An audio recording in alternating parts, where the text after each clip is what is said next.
আমরা সরাসরি প্রধান উপদেষ্টার সরকারি বাসভবন যমুনায় যেতে চাই। সেখানে আছেন আমাদের সহকর্মী সাজিদা সুইটি। বিকেল 5টার মতো বেজে গেছে, অর্থাৎ 5টার সময় যে 11টি সংগঠনের 11 জন প্রতিনিধির সাথে প্রধান উপদেষ্টার বৈঠক শুরু হওয়ার কথা, সেটি কি শুরু হয়েছে কিনা বা সবাই এসেছেন কিনা, আপনি বিস্তারিত জানাবেন। ধন্যবাদ সিয়াম। এর আগের বুলেটিনে আমরা জানাচ্ছিলাম যে আসলে 5টায় এক দফা এবং 6টায় এক দফা, মোট 2 দফা আজ আনুষ্ঠানিকভাবে বিভিন্ন দলের প্রতিনিধির সঙ্গে বসছেন। মোট 2 দফায় 20 জন প্রতিনিধি কথা বলবেন প্রধান উপদেষ্টার সঙ্গে। আমরা কয়দিন ধরে দেখতে পাচ্ছিলাম আসলে এই সরকার যখন থেকে দায়িত্ব নিয়েছে এত আন্দোলন তাদেরকে সামলাতে হচ্ছে, এত বিভিন্ন রকমের দাবি দাওয়া নিয়ে এই যে জনগণের সরকারের কাছে তাদের যে বিভিন্ন রকমের চাওয়া, এই যতদিন অন্তর্বর্তী সরকার আছে সেই ফুরসতে দাবিগুলো মিটিয়ে নেওয়া, দাবিগুলো আদায় করে নেয়ার যে একটা চেষ্টা সব মহলের পক্ষ থেকে আমরা দেখতে পাচ্ছিলাম। রাজপথে বিভিন্ন জায়গায় শাহবাগ বলি বা এই যে প্রধান উপদেষ্টা সরকারি বাসভবন যমুনার সামনে বলি, নানা আন্দোলন আমরা দেখেছি।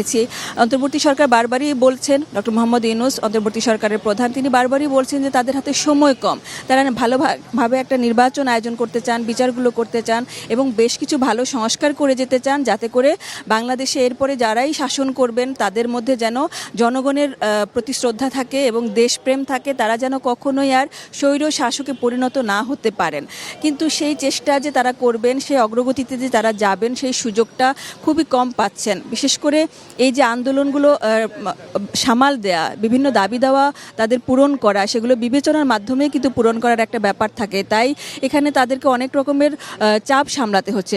এর মাঝেও তারা কাজ করে যাচ্ছিলেন, কিন্তু এখন তাদের যে সহযোগিতাটা সব মহল থেকে পাওয়া উচিত, বিশেষ করে রাজনৈতিক দল, প্রশাসন সহ সব ব্যাপারে যতটুকু তারা চান ঠিক ততটুকু অনেকে মহল থেকে পাচ্ছিলেন না বলে তাদের একটু আক্ষেপ তৈরি হয়েছে। এবং সে কারণেই গত প্রধান উপদেষ্টার যে গত আনুষ্ঠানিক উপদেষ্টা পরিষদের বৈঠকটি হয়েছে সেদিন থেকেই গুজব, আলোচনা, সমালোচনা যাই বলি না কেন এরকম শুরু হয়েছে যে প্রধান উপদেষ্টা পদত্যাগ করতে চলেছেন। এই আলোচনা প্রধান উপদেষ্টার মুখ থেকে বা তার প্রেস উইংয়ের কাছ থেকে আমরা না পেলেও অন্তত বিভিন্নজন যেভাবে বলেছেন যে তিনি মনের মতো করে দেশের গঠনের কাজটা করতে পারছেন না, যেই প্রতিশ্রুতি দিয়ে তিনি শপথ নিয়েছেন, যে প্রতিশ্রুতি তিনি জনগণকে দিয়েছেন, সে কারণে তিনি একটু মনের কষ্টে আছেন এবং সেই আক্ষেপ থেকে তিনি বলছেন যে তিনি যদি কাজই করতে না পারেন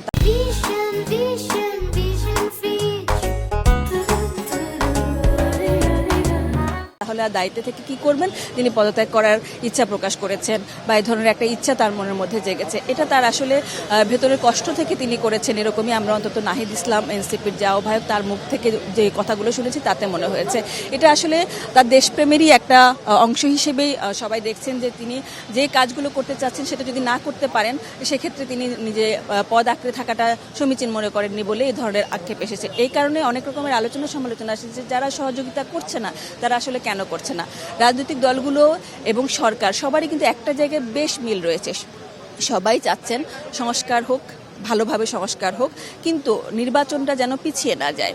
তার সাথে এই যে বিচার, যে হত্যাকাণ্ডগুলো হয়েছে, যে নৈরাজ্যটা হয়েছে, গত 17 বছরের যে বিভিন্ন রকমের অভিযোগ প্রমাণ হচ্ছে, একের পর এক বিচারের আওতাধীন এনে সেগুলো বিচার হওয়া খুবই জরুরি। এবং অন্তর্বর্তী সরকার চাচ্ছে যে বেশ কিছু দৃশ্যমান বিচার সংস্কার তারা করতে চান এবং নির্বাচনটাও সময় মতো দিতে চান। সেই নির্বাচনের সময় হিসেবে তারা ডিসেম্বর থেকে জুন ধরেছেন, বারবার করে সেটি তারা বলেছেন। কিন্তু বিএনপি খুব বড় একটি দল, তাদের অনেক সংখ্যাগরিষ্ঠতা, তাদের অনেক জনপ্রিয়তা, তারা চাচ্ছেন যে কি লম্বা সময় ক্ষেপণ না করে, বিশেষ করে বিভিন্ন রকমের অস্থিতিশীলতা, বিভিন্ন রকমের বিদেশ থেকে যে ষড়যন্ত্রগুলো হচ্ছে সবকিছু ট্যাকেল দেওয়ার জন্য নির্বাচনটা খুব বেশি পেছানোটা খুব একটা ভালো ব্যাপার হবে না। ডিসেম্বরেই নির্বাচনটা তারা চাচ্ছেন, ডিসেম্বরের মধ্যে নির্বাচন রেখে তারা একটা রোড ম্যাপ চাচ্ছেন। এই রোড ম্যাপের দাবি তারা বারবার করে তুলে ধরেছেন এবং সে কারণে যতবার এখানে কথা হয়েছে তারা রোড ম্যাপটা চেয়েছেন। এখন চারপাশের অস্থিতিশীল পরিস্থিতি বা অনেক রকমের যে বিশৃঙ্খলা চেষ্টার যে বিভিন্ন রকমের দেখা যায়, সেই ব্যাপারগুলো সামাল দেওয়ার জন্যই সবার একটা আলোচনা খুবই দরকার। সে কারণে গতকাল বিএনপি, জামায়াত এবং এনসিপির সঙ্গে প্রধান উপদেষ্টা কথা বলেছেন এবং আজ এই যে 20 দলের প্রতিনিধিরা কথা বলবেন 2 দফা। এরপরও আমরা যতটুকু হালকা কথা শুনতে পেয়েছি যে বিএনপি, জামায়াত এবং এনসিপির সঙ্গে আরও কথা বলবেন তিনি। সব কিছু মিলিয়ে সব দলের প্রতিনিধিদের সাথে কথা বলে কিভাবে পরবর্তী সময়টাতে অন্তর্বর্তী সরকার তাদের কাজগুলো করবেন এবং এই যে তাদের যে 3টা চাওয়া, নির্বাচন, সংস্কার এবং বিচার, এই ইস্যুতে কে কিভাবে সহযোগিতা করতে পারবেন, কিভাবে হলে ভালো হয়, মোট কথা হচ্ছে পরামর্শ করে একটি ভালোভাবে দেশ পরিচালনার পরামর্শ করে তারা এগোতে চাচ্ছেন।